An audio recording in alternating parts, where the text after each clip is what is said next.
अस्सलाम वालेकुम, कैसे हैं आप सब। मुझे उम्मीद है आप सब खैरियत से होंगे और दूसरा रोज़ा बहुत बहुत मुबारक हो। और जैसे कि आप देख रहे हैं कि अभी टाइम क्या हो रहा है, वही 4:30 ही बज गए हैं और मैं 4:30 बजे उठी हूँ। अभी एडिटिंग करके उठी हूँ। मैंने सोचा था कि मैं रोज़ाना 3 से 4 के दरमियान एडिटिंग करके और आपका व्लॉग अपलोड कर दूँगी आप लोगों के लिए, और उसके बाद जो हूँ मैं अफ्तारी बनाने के लिए उठूँगी। तो आइए चलते हैं अफ्तारी बनाने के लिए मेरे साथ। जैसे कि आप देख रहे हैं कि पूरा घर सो रहा है, ये हमारे अब्बास साहब सो रहे हैं और यहाँ भी पूरा अंधेरा हुआ है, जबकि 4:30 बज रहे हैं। ये देखें, यहाँ पे मैं आपको दिखाऊँ, उस वक्त आपको नज़र नहीं आएगा। 4:30 बज रहे हैं और पूरा घर सो रहा है। और अब हम आ गए हैं अपनी अफ्तारी बनाने के लिए और मेरा शूटिंग का इंतज़ाम भी पूरा है। तो चलते हैं अफ्तारी बनाने के लिए। तो आप लोग देख रहे हैं कि पूरा घर सो रहा है और सिर्फ मैं उठी हूँ और मैंने कहा जल्दी जल्दी अफ्तारी बना लूँ और साथ साथ व्लॉगिंग भी करनी थी। तो मैंने कहा वक्त पे उठा जाए, वरना देर हो जाती है तो बहुत ज़्यादा देर हो जाती है। अच्छा, आज कुछ ज़्यादा पकाना नहीं था क्योंकि जो है बेसन बहुत थोड़ा सा फेंटना था, क्योंकि थोड़ा सा बेसन था। तो मैंने कहा बस थोड़ा सा और बेसन फेंट लूँ। आलू कटे हुए थे, वो मैंने पानी के अंदर रख कर फ्रिज के अंदर रख दिए थे तो काले नहीं होते। तो इसलिए चीज़ें बहुत थोड़ी सी बनानी थी। और आज रेसिपी ऑफ द डे जो है वो मेरी नॉर्मल रेसिपी है, बट अगेन मैं कहूँगी कि वो मेरे स्टाइल की है। ऑब्वियसली चना चाट या छोला चाट या आप पूरी चाट कह सकते हैं, लेकिन वो मिक्स चाट होती है जिसे कहते हैं। तो वो आपको मैं रेसिपी दिखाऊंगी और साथ ही साथ मैं आपको ये दिखा रही हूँ कि जैसे कि मैंने आपको कल कहा था कि मैंने बेसन में क्या क्या डाला था, मैंने आपको कल नहीं बताया था।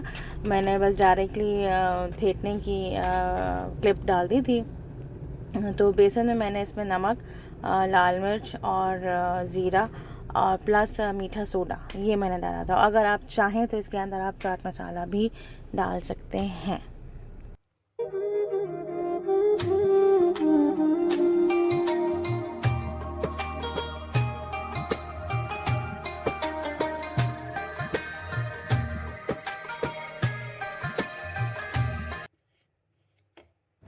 साथ ही साथ मैं खाने की भी तैयारी कर रही थी, क्योंकि मैंने बेसन फेंट लिया था। जब चीज़ें छोटी छोटी चीज़ें हो जाती हैं ना तो मुझे सुकून मिल जाता है। तो फिर जब खाना भी साथ साथ मैंने चढ़ा दिया था। खाना जैसे कि मैंने आपको कहा कि मैंने बना रही थी दाल चावल, क्योंकि मैंने कहा काफ़ी दिनों से लाइट फूड नहीं हुआ, तो मैंने कहा आज लाइट फूड कर दिया जाए। और हमारे घर का सबसे पसंदीदा खाना भी यही है, दाल चावल। तो मैंने दाल चावल और उसके साथ मिक्स सब्ज़ी बना दी थी। और आज का थोड़ा सा टफ़ लगा है मुझे भी और बच्चों को भी, क्योंकि आज स्कूल था बच्चों का। वैसे तो पहला रोज़ा संडे था तो उस वक्त तो उसमें बिल्कुल नहीं पता चला, लेकिन अब क्योंकि ऑब्वियसली हसन अब्बास तो रोज़े नहीं रख रहे, लेकिन उनको शौक़ बहुत है सहरी तक जागने का। लेकिन मैंने उनका सख्ती से पहले ही रोज़ा खुलने से पहले, यानी रमज़ानों से पहले ही मैंने उनका कह दिया था कि रूटीन आपको यही बनना है कि वीक डेज़ में आप लोगों को 10 o'clock तक सो जाना है और वीकेंड्स में जो है वो आप जाग सकते हैं सहरी तक। मतलब आप जब भी चाहें वो आप सो सकते हैं। तो उन्होंने कहा ओके मामा। और जीतो पाकिस्तान उनको बहुत ज़रूरी था देखना, तो मैंने कहा ठीक है, बस जीतो पाकिस्तान देखते के साथ ही आप दोनों सो जाइएगा। और हुसैन साहब का था रोज़ा, क्योंकि हुसैन को सहरी में उठाना बहुत ही मुश्किल था, क्योंकि वो उठते ही नहीं है एक आवाज़ पे, उनको बार बार उनको उठाना पड़ता है, क्योंकि वो काफ़ी सुस्त आ जाते हैं। क्योंकि उनके आजकल मॉक्स भी हो रहे हैं, उसकी भी तैयारियां चल रही हैं और ईद के फ़ौरन बाद उनके फ़ाइनल हैं। तो आप सोच सकते हैं कि इस दफ़ा रमज़ान बच्चों के हिसाब से बहुत टफ़ जा रहा है। और जब बच्चों थोड़े से परेशान हो जाते हैं तो माँ बाप का, ख़ास तौर पर माएँ जो हैं वो थोड़ी सी परेशान हो जाती हैं।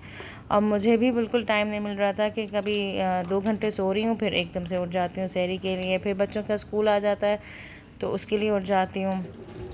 तो खैर काफ़ी इस तरह हलचल मची हुई है इस दफ़ा रमज़ान में। तो इंशाअल्लाह ये रमज़ान सबके लिए आसानी से गुज़रे।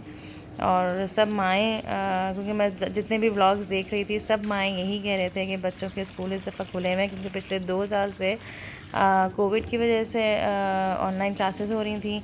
और उससे पहले रमज़ान जो है वो जून जुलाई में आ रहे थे तो कोई प्रॉब्लम ही नहीं थी, क्योंकि रमज़ान में जो टाइमिंग्स हैं वो टोटली डिफरेंट बनी हुई थी, क्योंकि बच्चे सहर तक जागा करते थे और फिर सहर के बाद फजर की नमाज़ पढ़ के सो जाते थे। और बच्चे ही नहीं, बड़े भी सहर तक जागे रहते थे और फजर की नमाज़ के बाद सोते थे और फिर कहीं जाके 12-1 बजे तक उठ जाया करते थे। हाँ, ऑब्वियसली जो जितने भी हस्बैंड्स हैं वो अपनी जॉब के लिए जाया करते थे, माएँ और बच्चे सोया करते थे। लेकिन अब इस दफ़ा माएँ भी जाग रही हैं और बच्चे भी जाग रहे हैं स्कूल के लिए। खैर ये महीना भी गुजर जाएगा जल्द से जल्द, क्योंकि वक्त का पता नहीं चलता बिल्कुल भी कि वक्त कैसे चला गया।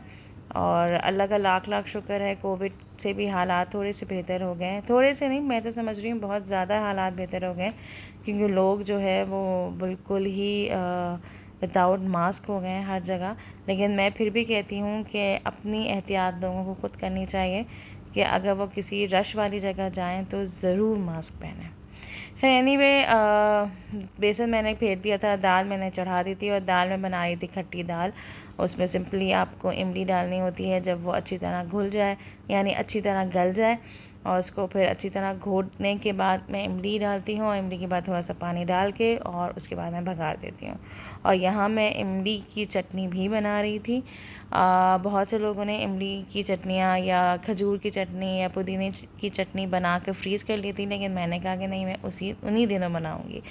तो वही तरीका है कि इमली का पानी, इमली आपने लिया, साथ ही साथ आपने ज़ीरे का पाउडर, नमक, लाल मिर्च आपने डाल दी और शक्कर आपने डाल दी। तो इमली भी बन गई थी। हाँ, जब इमली बन गई थी तो फिर मैंने इसको अच्छी तरह, इसका जितना भी पल्प था या इसका जितना भी रस था, तो वो मैंने छान कर, और अच्छा, मुझे इमली में जो है ना इसकी गुठलियाँ भी अच्छी लगती हैं, तो मैंने ऑब्वियसली इसका वो तो छान लिया था, लेकिन मुझे फिर भी इसकी गुठलियाँ मैंने उसके अंदर डाल दी, क्योंकि मुझे मतलब इमली की चटनी में इसकी गुठलियाँ खाने में बहुत मज़ा आता है।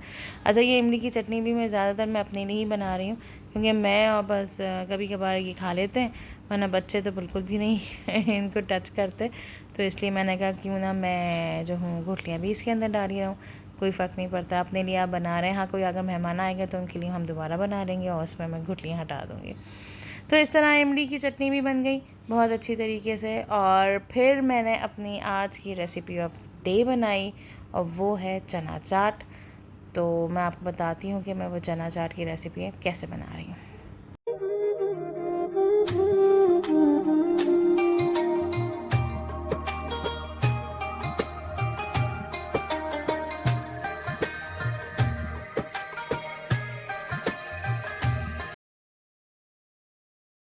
अस्सलाम वालेकुम अब्बा साहब, आज स्कूल गए आप, कैसा लगा रमज़ानों में स्कूल जाकर? रोज़ा रखा है आपने? क्यों? रोज़ा आप कब रखेंगे, छुट्टी वाले दिन? फ्राइडे को रख लीजिएगा, ठीक है? थोड़ा सा छोटा वाला रोज़ा रख लीजिएगा। क्या देख रहे हैं? क्या देख रहे हैं? शान रमज़ान शो आपको अच्छा लगता है? हसन, आपको भी शान रमज़ान अच्छा लगता है? इसलिए आप उठ गए फ़ौरन इसकी आवाज़ सुनते के साथ ही? ओके, चलें, आज का आपने गुड डीड सोच लिया? तो सोचिए, आपने सोच लिया? Okay fine, so at night ready for that, okay. Editing करते हुए आवाज़ कुछ ऊपर नीचे हो गई थी, तो उसको इग्नोर करिएगा, आप सिर्फ आवाज़ पे ध्यान दीजिएगा कि मैं हसन अब्बास से क्या बातें कर रही हूँ। अब मैं बना रही हूँ चना चाट। छोले मैंने जैसे कि पहले से फ्रीज़ कर लिए थे, उसको सब निकाले, तो डीफ्रॉस्ट करके उसको गर्म पानी में हल्का सा मैंने उबाल लिए थे, और फिर मैंने छान कर छोले रख दिए थे, और फिर उसमें प्याज टमाटर डाल दिया था, और साथ ही साथ फिर मैंने जो इमली की चटनी बनाई थी और गुठलियों के साथ मैंने उसके अंदर इमली डाल दी, और फिर उसके ऊपर जो मैंने दही फुल्कियाँ बनाई थी, सिंपल, उसमें कोई ना प्याज डाली थी ना कोई ये सब्ज़ी डाली थी, उसमें सिंपल दही फुल्कियाँ बनाई थी, और तल के मैंने गर्म पानी में सोख दिए थे, और फिर अच्छी तरह उसको पानी उसमें से निकाल कर फिर मैंने छोलों के ऊपर ही रख दिए थे। तो मैं ये मिक्स इस तरह मैं बना लेती हूँ दही फुल्कियाँ, क्योंकि अगर आपके पास टाइम है तो आप दही फुल्कियाँ अलग बनाएं, छोला चाट अलग बनाएं, लेकिन अगर आपके पास टाइम नहीं है तो आप इस तरह मिक्स भी कर सकते हैं।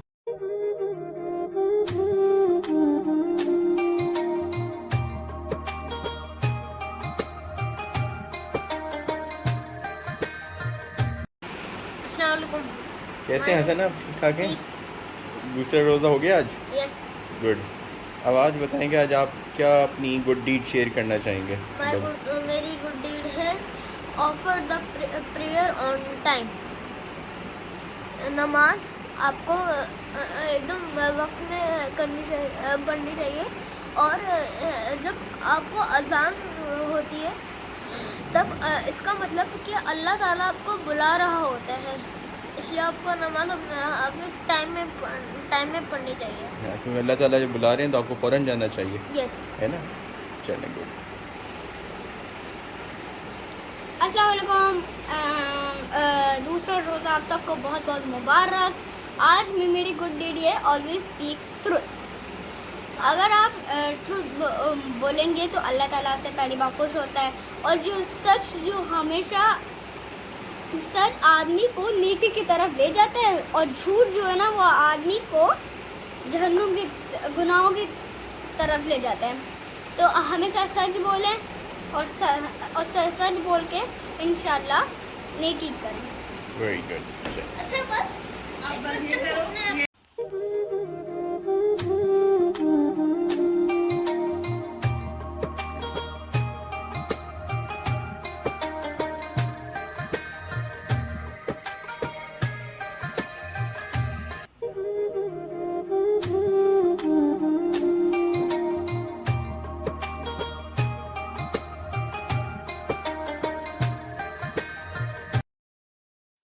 फिर हसन अब्बास गुड डीड लिखने के बाद जो है फिर मैंने उनसे कहा चलें प्लीज़ हेल्प मी आउट।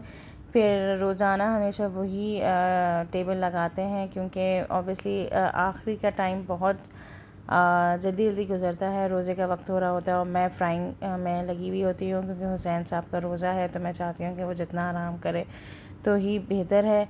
तो मैंने फिर हसन अब्बास से कहा कि बेटा आपकी रिस्पॉन्सिबिलिटी है कि आप दोनों जो है रोज़ाना इस तरह टेबल लगाएंगे, क्योंकि वो कभी कभार वो हो जाता है कि हमेशा हम ही दोनों लगाएं। तो मैंने कहा जी आप लोगों को बहुत सवाब मिलेगा, और यही तरीका होता है बच्चों को समझाने का कि आप काम करेंगे तो आपको कितना सवाब मिलेगा। और फिर वो खुशी खुशी वो काम भी करते हैं और बहुत दिल लगा के, ख़ास तौर पर हसन तो बहुत ही ज़्यादा दिल लगा के काम करता है। और इस तरह हमारा दूसरा रोज़ा भी हो गया अल्हम्दुलिल्लाह, और बिल्कुल पता भी नहीं चल रहा है रोज़े का। हाँ, बस सिर्फ टाइमिंग कन्फ्यूजन बहुत ज़्यादा हो रही है। ऑब्वियसली वही कहूँगी कि बच्चों के स्कूल की वजह से कि कब समझ में नहीं आता कि कब अफ्तारी के लिए उठा जाए। रोज़ाना मैं सोचती हूँ कि अफ्तारी के लिए मैं जल्दी उठा करूँगी, लेकिन इतनी सुस्ती होती है कि बिल्कुल समझ में नहीं आता कि कैसे और कब जल्दी जल्दी उठा जाए। लेकिन अल्लाह का लाख लाख शुक्र है कि अल्लाह बहुत साथ देता है, अल्लाह का करम है कि वो वक्त से पहले सारे काम करा देता है। तो ये था मेरा व्लॉग डे 2, और आई होप कि आपको ये मेरा पसंद आया होगा। So please do subscribe my channel, hit the bell icon and like and share it. और प्लीज़ ये ज़रूर कमेंट करके बताइएगा कि आपको मेरा व्लॉग कैसे लग रहे हैं, और मैं इसको कंटिन्यूटी करूं या नहीं करूं, रोज़ाना के व्लॉग्स बनाऊं या ना बनाऊं, क्योंकि हिम्मत बिल्कुल ख़त्म हो गई है दूसरे ही व्लॉग में। लेकिन सिर्फ मैं आप लोगों की वजह से इसको कंटिन्यू कर रही हूँ, क्योंकि जिसको ऑब्वियसली आदि हैं, जो व्लॉगर्स आदि हैं डेली व्लॉग्स के, तो वो तो उनके लिए तो मैं ये समझती हूँ फिर भी आसानी है। लेकिन मुझे इसलिए प्रॉब्लम हो रही है क्योंकि रोज़ाना मुझे एडिटिंग करनी पड़ रही है, और रोज़ाना मुझे बच्चों के साथ भी फ्री टाइम देना होता है, क्योंकि अगर बच्चों को टाइम नहीं दिया जाए तो बच्चों को भी थोड़ा बहुत बुरा नहीं लगता है, लेकिन बच्चों को भी फ़ील होता है। तो इसलिए मैं कोशिश करती हूँ कि बच्चे ज़्यादातर अटैच रहें, इसी तरह कामों के साथ साथ बच्चे अटैच रहें। और फिर बाद में इन लोगों का होमवर्क भी कराना होता है, बाद में इन लोगों के सारे यूनिफॉर्म्स वगैरह को भी देखना होता है, और यही सारी छोटी मोटी सारी चीज़ें लगी रहती हैं। तो आप लोग ज़रूर मुझे बताइएगा कि अगर आप लोग चाहते हैं कि मैं डेली रमज़ान व्लॉग करूं तो प्लीज़ कमेंट बॉक्स में लिख के ज़रूर बताइएगा, ठीक है? तो दुआ में याद रखिएगा, और हम सब के रोज़े बहुत अच्छी तरह गुजरें। गर्मी को कम करे अल्लाह ताला, क्योंकि गर्मी बहुत ज़्यादा है। और उन सब बच्चों के लिए मैं दुआ गई हूँ, और उन तमाम लोगों के लिए मैं दुआ गई हूँ जो काम करने के लिए वो बाहर जाते हैं रोज़े में। अल्लाह करे उनके रोज़े बहुत बहुत अच्छी तरह गुजरें और उनको रोज़ों का पता भी ना चले। तो अब यहाँ मैं अपना ब्लॉग एंड करती हूँ, और अल्लाह हाफ़िज़।